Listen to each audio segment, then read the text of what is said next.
I ain't taking no slice from nobody. It's God. That's the only person that I serve. My mom ain't here. My mama was sacrificed. You understand? Yeah, I appreciate Michael Jordan, what about him? His daddy, right? Bill Cosby, his son, right? Dr. Dre, his son. You know, out in Hollywood, a lot of people come up missing. Feels like it might be a lot of that in order to control, traumatize. They want to monetize and traumatize. I got a message on Instagram from some guy I used to know for a long time. He goes, hey, let's have a cigar. We went, we met, we had a cigar. And he said, hey man, I just want to show you some videos.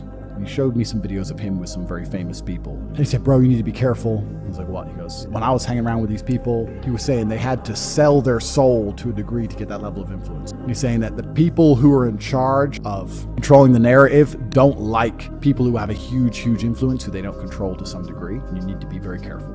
I kind of knew all this. Don't worry about it. He goes, no, but you've blown up big. And then about 4 hours after this conversation, maybe about 2 a.m. last night, I got a message on my WhatsApp saying, hey, my name is XX. I'm friend of this guy. This is where I got your number. We want to invite you to a private party. There's a private island we want to invite you to. Not a private island, bro. I'm telling you now on the podcast to show everyone I'm not fucking doing it. But if I get smoked, you know why. Because there's a bunch of devil worshippers in Hollywood.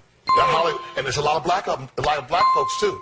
And they be throwing up them signs. You see them, this, that, all of them. Watch the rappers, watch them folks. It's scary. It's very scary. That devil is real. Well, what is this? Oh, the devil in this mess, yeah. Because I closed this up. I thought this was rock on. Be careful. No, the goat, be careful. They'll get you. Be careful. Let me keep my hands down. I was doing like this, like rock on. It's like, no. No, watch them.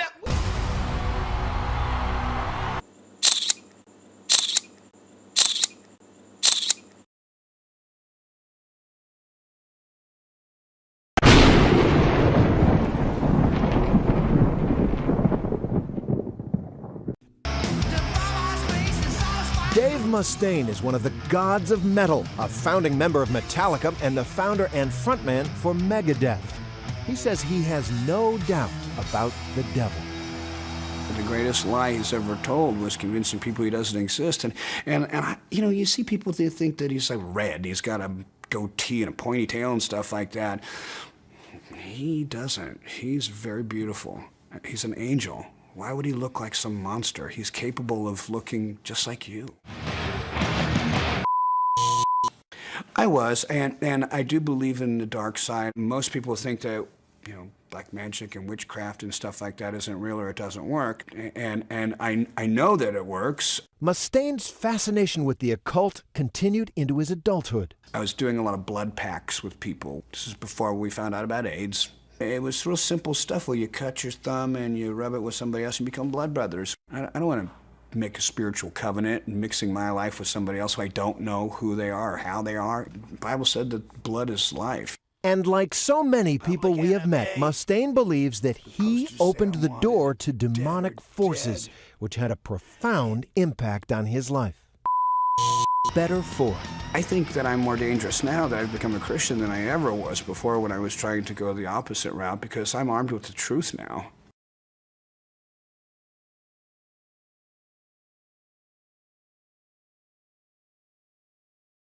Why do you still do it? Why are you still out here? Well, it goes back to the destiny thing. I made a bargain with it, you know, a long time ago, and I'm holding up my end. What was your bargain? To get where I am now. Should I ask who you made the bargain with? with the chief commander. On this earth? And on this earth, and then in the world we can't see.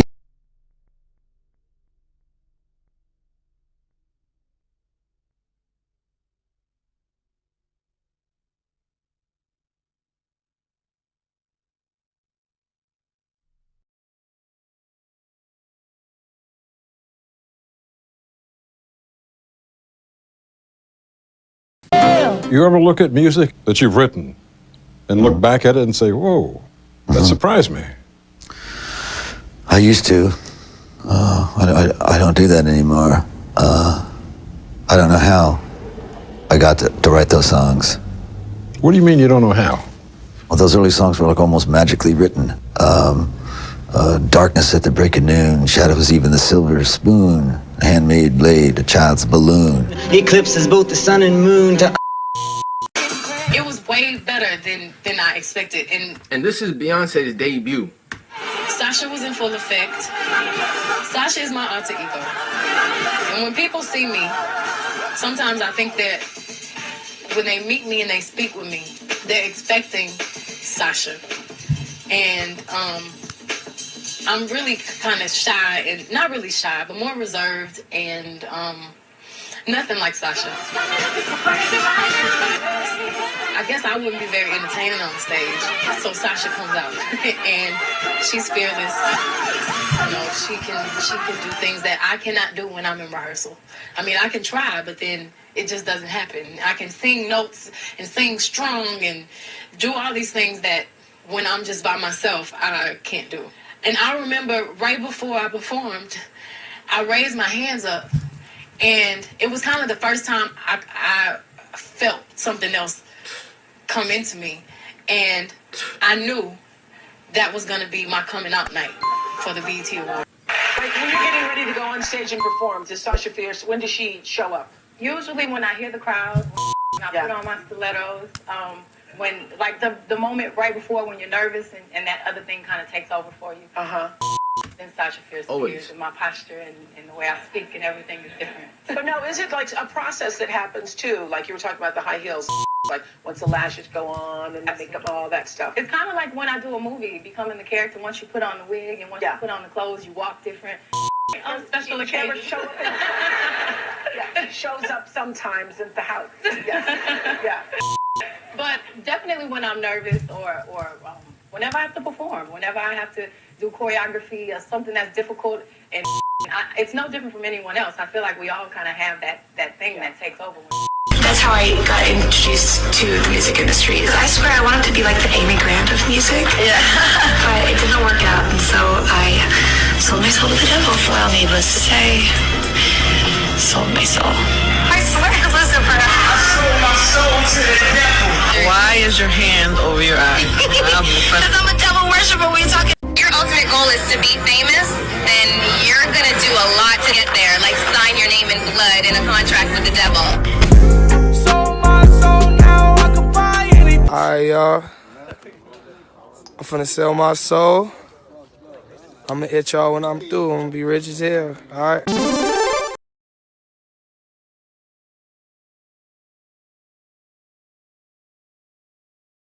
I done won a couple Grammys, but I sold my soul to get them.